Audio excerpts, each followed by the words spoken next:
हाँ, ये एडवेंचर में आपका स्वागत है। आज का topic use of definite articles है, जिसमें हम लोग को पढ़ना है द। इससे पहले यूज ऑफ डिफिनिट आर्टिकल्स में पार्ट 1 अपलोड हो गया है। आज का जो वीडियो है पार्ट 2 है, ठीक है। तो आज हम लोग पढ़ेंगे यूज ऑफ डिफिनिट आर्टिकल्स, ये पार्ट 2 है वीडियो।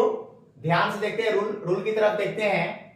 द का प्रयोग सीरीज ऑफ माउंटेन्स के लिए किया जाता है। भाई, द का प्रयोग सीरीज ऑफ माउंटेन्स में द का प्रयोग किया जाता है। याद रखिएगा, जो सीरीज ऑफ माउंटेन्स होते हैं ना, वो दो होते हैं, मतलब अब सिंगुलर फॉर्म में भी होते हैं और प्लूरल फॉर्म में भी होते हैं। तो याद रखिए, आपको इतना याद रखना है कि द का प्रयोग सीरीज ऑफ माउंटेन्स के पहले होगा, लेकिन सीरीज ऑफ माउंटेन्स में अगर प्लूरल फॉर्म में अगर माउंटेन्स रहेगा तभी द का प्रयोग होगा। अगर सिंगुलर फॉर्म में है तो आर्टिकल्स का यूज नहीं करना है। अब यहां पे देखिए, जैसे एग्जांपल में था हिमालयाज है, अगर इसमें एस हटा दे तो द नहीं लगेगा, इसमें एस लग गया तो प्लूरल फॉर्म में आ गया। यहाँ पे द आल्प्स है, द विंध्याचल है, देखिए यहाँ पे एस लग गया, यहाँ भी एस लग गया और यहाँ भी एस लग गया।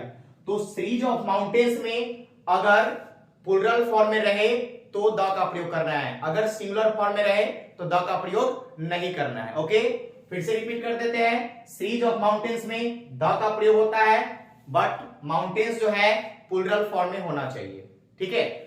अब देखते हैं इसका नोट, ठीक है, बहुत इंपॉर्टेंट है।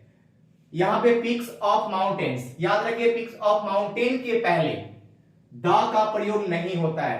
पिक्स ऑफ माउंटेन्स के पहले द का प्रयोग नहीं होता है, याद रखिए। यहां पे देखिए माउंट एवरेस्ट, यहां पे है ना, माउंट एवरेस्ट है, माउंट अबू है, नंदा देवी है, माउंट है ना, ये सब। तो यहां पे जो द लगा हुआ है यहां पे यूज नहीं होगा, ठीक है, क्योंकि याद रखना है पिक्स ऑफ माउंटेन के पहले द का प्रयोग नहीं किया जाता है। तो यहां पे क्या होगा, माउंट एवरेस्ट है तो क्रॉस हो जाएगा, माउंट अबू है यहां भी क्रॉस हो जाएगा, यहां भी नहीं लगेगा और यहां भी नहीं लगेगा। ओके, अब देखते हैं हम लोग रूल नंबर 2 की तरफ, ठीक है। अब देखते हैं हम लोग नेक्स्ट रूल की तरफ।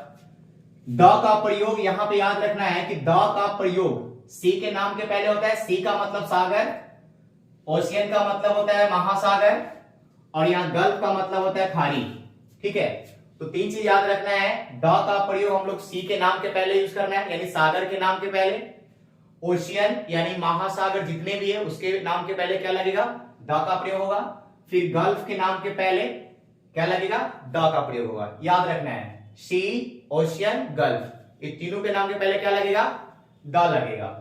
अब यहां पे देखिए ओशियंस का नाम है कुछ, द पैसिफिक ओशियन, ये सब जो है ना, अगर ओशियन आपको दिख रहा है लास्ट में, है ना, आराम से द लगा दीजिए। सीज है, अब यहां पे यानी यहां पे सागर है तो सब में सी लगा होगा। द रेड सी है ना, the Arabian sea, the black sea, ये सब जो होता है ना सी, इस सी के नाम के पहले क्या लगता है, द का प्रयोग होता है। अब देखते हैं गल्फ यानी खाड़ी, जैसे the bay of Bengal, the gulf of Mexico, इन सब के नाम के पहले क्या लगता है, द का प्रयोग होता है। ओके, अब देखते हैं नेक्स्ट रूल की तरफ। नेक्स्ट रूल की तरफ, द का प्रयोग ग्रुप ऑफ आइलैंड्स के पहले द का प्रयोग होता है। याद रखना है, ग्रुप ऑफ आइलैंड्स के पहले द का प्रयोग होगा, याद रखना है, ठीक है। जहां पे आइलैंड्स आपको दिखता है वहां पे द का प्रयोग कीजिएगा। जैसे हम यहां पे देखिए, the Andaman, the West Indies, the east Indies, the Nicobars, ये सब क्या है, ग्रुप ऑफ आइलैंड्स है, इसलिए यहां पे क्या लगा, द का प्रयोग हुआ, ठीक है। अब देखिए नोट में देखिए भाई, लेकिन कुछ ऐसे ग्रुप्स ऑफ आइलैंड्स है, कुछ ऐसे द्वीप है जहां पे वो खास है, पार्टिकुलर है, जहां पे हमको द का प्रयोग नहीं करना है। जैसे यहां पे देख लीजिए लिखा हुआ है जावा, है ना, सिलोन, ये सब जितने भी है ना, ये सब क्या ग्रुप ऑफ आइलैंड्स ही है, लेकिन ये पार्टिकुलर, इसलिए यहां पे द का प्रयोग नहीं होगा, यहां भी नहीं होगा, ठीक है। तो कुछ ऐसे ग्रुप ऑफ आइलैंड्स है जहां पे द का प्रयोग हुआ, और कुछ ऐसे आइलैंड्स है जहां पे द का प्रयोग नहीं हुआ। अब देखते हैं नेक्स्ट रूल की तरफ।